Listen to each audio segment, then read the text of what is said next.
Hi guys, welcome to this new type of video. This video won't be released all the time, but I'm making a gaming playlist, so this will be like hands-on, like first impressions, reviews, maybe some playthroughs of some games that I'm playing. Right now we're going to be looking at Diablo 2 Resurrected, which is coming out September 23rd. This is the early access, which is this weekend, which is the weekend of August 13th if you're in this side of the world. I think it was August 14th um, in Europe and Asia, well, parts of Europe and Asia. And then the open beta is next weekend, which would be the weekend of August 20th, I believe. So if you guys do want to play, I did my stream on Twitch, which is also a new announcement for this channel. I have started a Twitch stream which will feature, again, some game hands-on, as well as some live coding. I'm going to be posting most of my live coding on YouTube once I start that. That's going to be in a little bit, so make sure to stay tuned for that. Subscribe, hit that notification bell to be notified when those videos come out. But some of the games that we're going to be playing soon is definitely Diablo 2 Resurrected when it comes out again on the open beta, and then again when it comes out live, as well as probably New World. And I'm going to try getting a game capture card, and we might do some streams from my Switch or from the other game consoles that I have, with Pokemon Diamond and Pearl re-release coming out on Switch. But further ado, let's get started here. So I actually created this character on Friday. So that was the first day that the beta came out. I didn't play a whole lot. I've maybe put in about 4 hours, 3, 4 hours maybe. We've got to level 10. I won't have any spoilers. So we're just gonna go in and play. Of course, like, this game is the exact same storyline as the first time it came out back in 2000. So I mean, if you've played the game before, the spoilers are really um, there's really no spoilers for you in that case. But let's get started here. So there's quite a few new things that I don't remember from the original Diablo here. It was one of my favorite games to play in high school with a couple friends on TCP/IP connections. So definitely this hit the nostalgia point pretty head on. I thought the game looked exactly the same, but then you can actually toggle the graphics to go back to how they used to be. Um, the default key for that is G. So if we do that, we can actually see what the original game looked like. So it definitely reminded me that it definitely did not look the same, but it has a very, very similar feel, which is nice. Some of the newer features that I found that I don't remember from the original game is in the private stash here. There's actually personal stashes and shared stashes. Now, I don't remember this being in the original Diablo 2 or Lord of Destruction expansion, so I'm pretty sure that this is new. I haven't read too many of the new things. I wanted to kind of experience them for myself. So that's one of the new things that I found. Besides that, some of the major differences, if you've never played um, Diablo 2 compared to Diablo 3, is Diablo 2 really doesn't help you out a whole lot in guiding you where to go. So when you're looking for the dungeon that you need to go to in Diablo 3, I don't know if you could turn it off at Diablo 3, but I know that it's on by default. It would kind of give you a little yellow arrow and a glowing yellow orb or orange orb when you got close to the door or the cave you needed to go into, and you would just go into it. In Diablo 2, it does not do that, so it's definitely a little bit more difficult, but I find that also comes with a lot more kind of feeling of success. Let me just lower the sound here, just so it's not overpowering.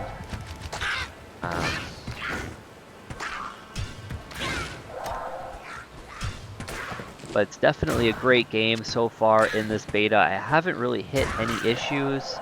I encountered a weird issue the first time I played. The game crashed to my desktop, but besides that, nothing else happened. And that could have just been something related to my computer. Now, I'm playing this on my gaming laptop, which I still have some upgrades to do to it. Right now it only has a single stick of RAM, so that is my plan, is to upgrade that. But so far on this game, I really haven't noticed any major downfalls to it with that configuration. I am overburdened. So I definitely feel like you could play this with even an older computer, especially if you lowered the settings a little bit. I'm playing on high for most, and then medium for some. So it's definitely not playing at the lowest settings. And then again, if you really wanted to, I don't know if the requirements are any different, but you could play it in the old mode. And I mean, you probably would not have any issues. At least you shouldn't have any issues. I think I used to play Diablo 2, Lord of Destruction. I think it was on a 2006 MacBook, so you could really play the old one on any kind of hardware. With the new graphics, you'll need a little bit more processing power and a GPU. But so far, everything has felt exactly like they used to in 2000, back when I used to play for hours at a time. I haven't made it past the first act, so right now in the first act I'm at part 5 out of 6. But I've just had a really great time just exploring the whole area. It's definitely a little bit different than Diablo 3 in terms of skill trees and character development, and the loot system. And obviously, like, the actual look in itself, this is a much darker feel than Diablo 3, which I actually prefer this darker feel. Diablo 3 was a great game, but Diablo 2 was my first Diablo game that I played. So Diablo 3 definitely was quite a bit different, because after Diablo 2, I did play the original, which was really weird to play back then because the graphics were awful even for back then. So I would love if they remade that one, just so we could really experience it with these newer graphics, because I think it would be a blast. And I think it would get people to kind of start the story from the beginning.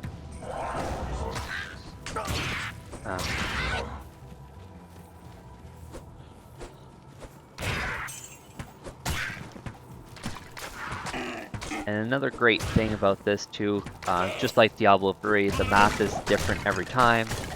You can play with a party of up to 8 people. I believe in the original it was up to 4, but I'm not 100% positive on that one either.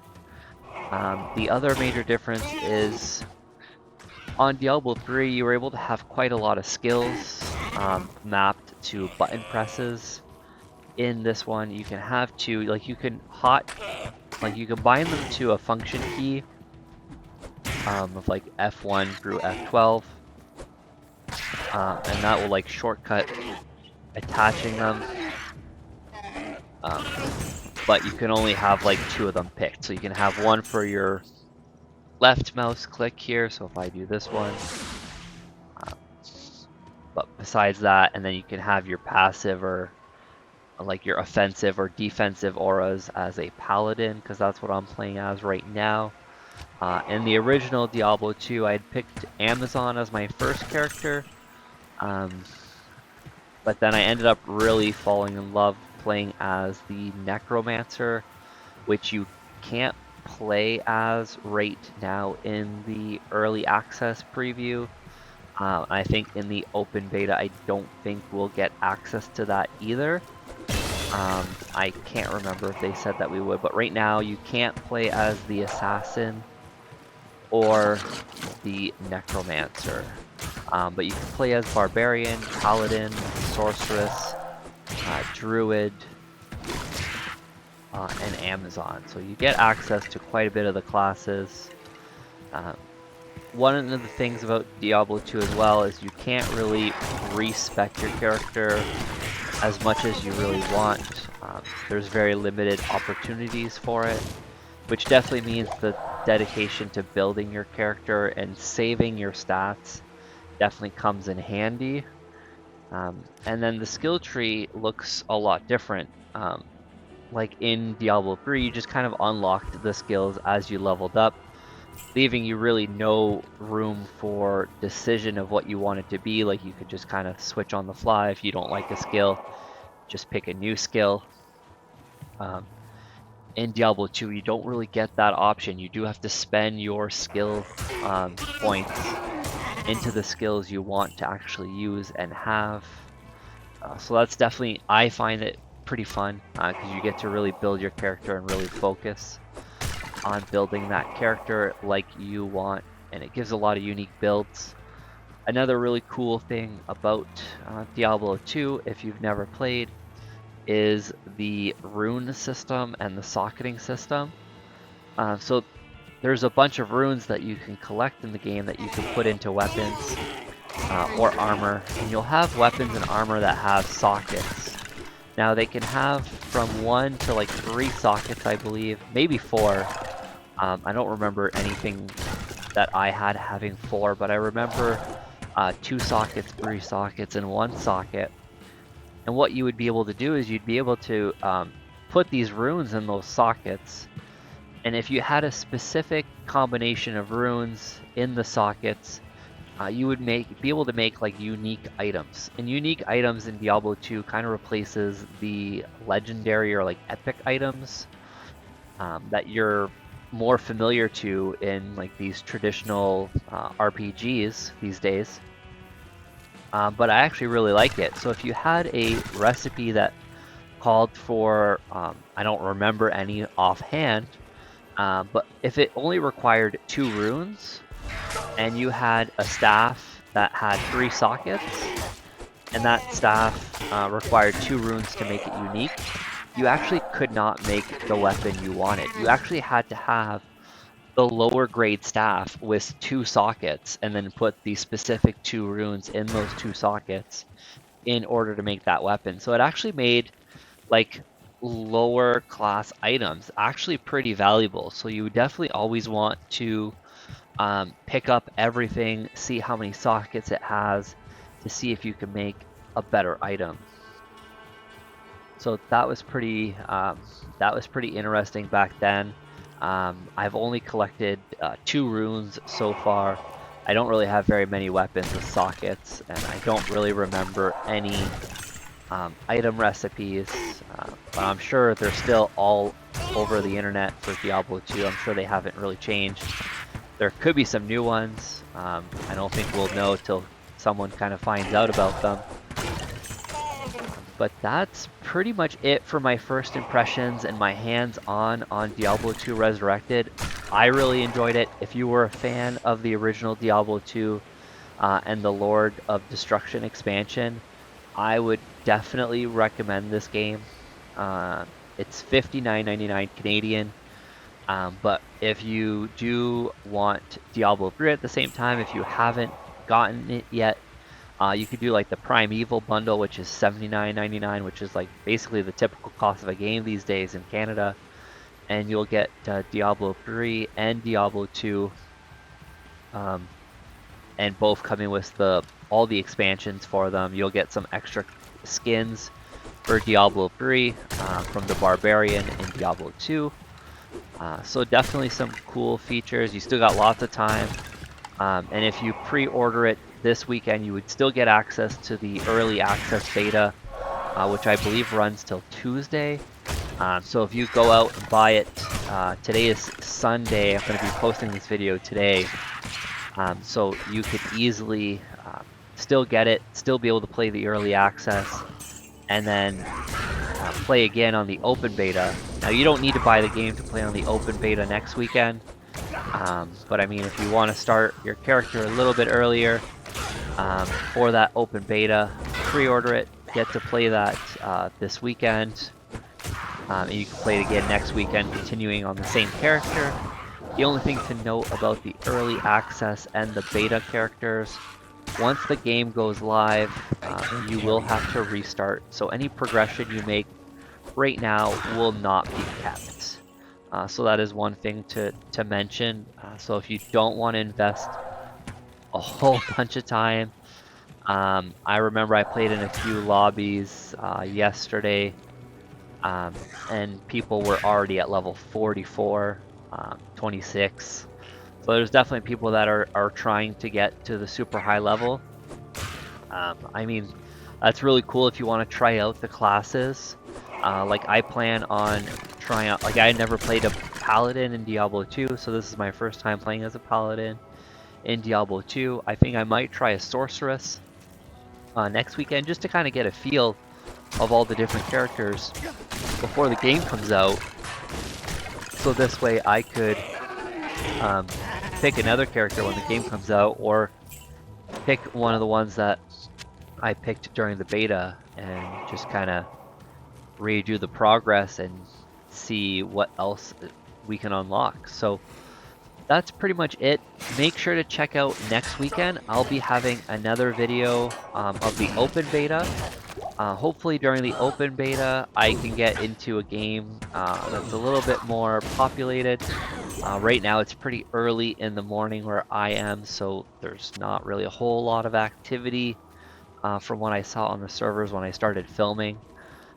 So I don't have anyone with me right now, but definitely the game gets significantly more fun with some people in the game. Makes the game harder, makes the loot better, and when the whole game is really loot driven, the whole game gets better with more people at that point. But that's pretty much it. Make sure to like, subscribe, hit that notification bell to be notified when that next video comes out. This week, for you guys that are into my coding videos, we have a few more Python videos coming out this week, so stay tuned for that. I'm also thinking about, after the Python tutorials, I'm thinking about making a JavaScript tutorial, so what do you guys think about that? If not, I'll be posting this news again on my programming videos, because I do believe like gaming and programming for me are like closely linked together. I mean, gaming as a kid is what got me into this, so this is why I'm just kind of including the gaming content in my YouTube channel. Everything related to tech really that I do is going to be on here. So there's programming, there's system administration stuff, as we've seen with Hyper-V. So all things tech. Be sure to come back and check all the content out, and I will see you on my next video.